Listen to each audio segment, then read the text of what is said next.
어제 윤석열 대통령의 탄핵 심판 두 번째 변론이 열렸습니다. 지난 1차 때는 4분 만에 끝났죠. 그리고 2차부터는 본격 심리가 시작이 됐습니다. 그러면서 국회 측과 대통령 측이 공방전에 돌입했습니다.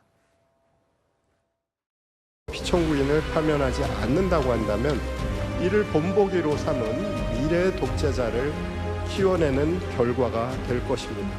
정말 대통령이 나라를 망가뜨리고 있었는지, 이 나라를 살리기 위해서 정말 본인 한 몸을 갖다 불사르고 있었던 것인지. 이 궤변을 누가 믿겠습니까? 자신의 경거망동을 반성하기는커녕 수사에 응하지도 않았고 법원이 발부한 체포영장의 집행도 막무가내로 거부했습니다. 대한민국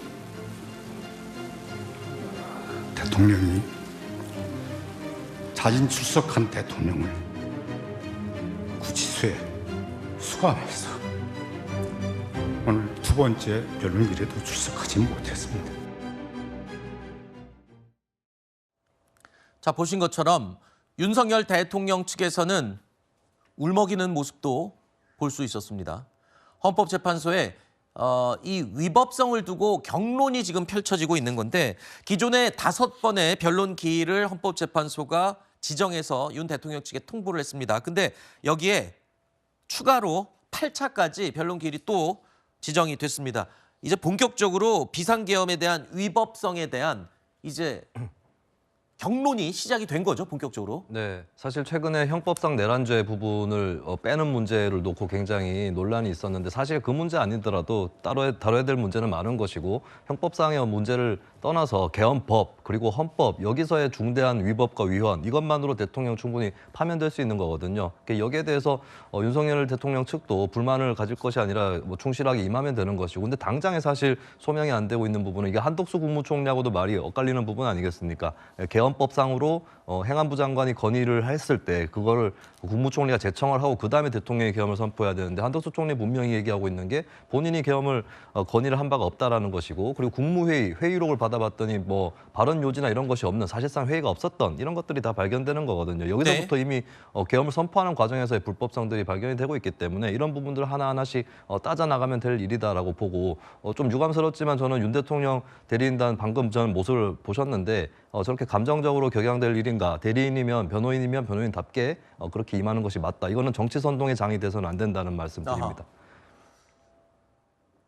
자, 그리고 윤 대통령 측은요. 헌법재판소에 제출한 2차 답변서에서 이런 내용을 적었습니다. 계엄 상태가 적어도 며칠 동안 이어질 것으로 예상했다라는 내용이 적혀 있었던 겁니다. 그동안 윤 대통령은 2시간짜리 내란이 도대체 어디 있냐.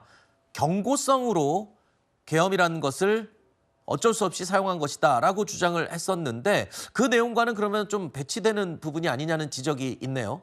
글쎄 뭐 그렇게 배치되기는 좀 어려운 것 같습니다. 왜냐하면 일단 며칠 했다는 건 예상인 것이고 이제 2시간으로 했다는 것은 뭐 결론적인 어떤 결과적인 부분인데 결국 윤석열 대통령의 비상계엄의 목적이 민주당의 어떤 무차별적인 국정 마비를 위한 어떤 탄핵이라든지 그리고 입법 폭주 그리고 어떤 예산 폭주에 대한 어떤 경고성 차원으로 했다는 것은 뭐 처음 이야기했던 거 달라진 거 없는 것 같습니다. 앞으로 이런 문제에 대해서 결국은 이 그 국가긴급권이라는 이런 어떤 비상계엄이 이제 사법심사의 대상이 되느냐, 그리고 이 과정에 어떤 위법이 있었느냐, 그리고 또 위법이 있었다 할지라도 대통령직을 수행할 수 없을 정도의 중대성이 있느냐, 이런 점이 결국은 헌재에서 논의될 핵심적인 쟁점이 될 것 같습니다. 네.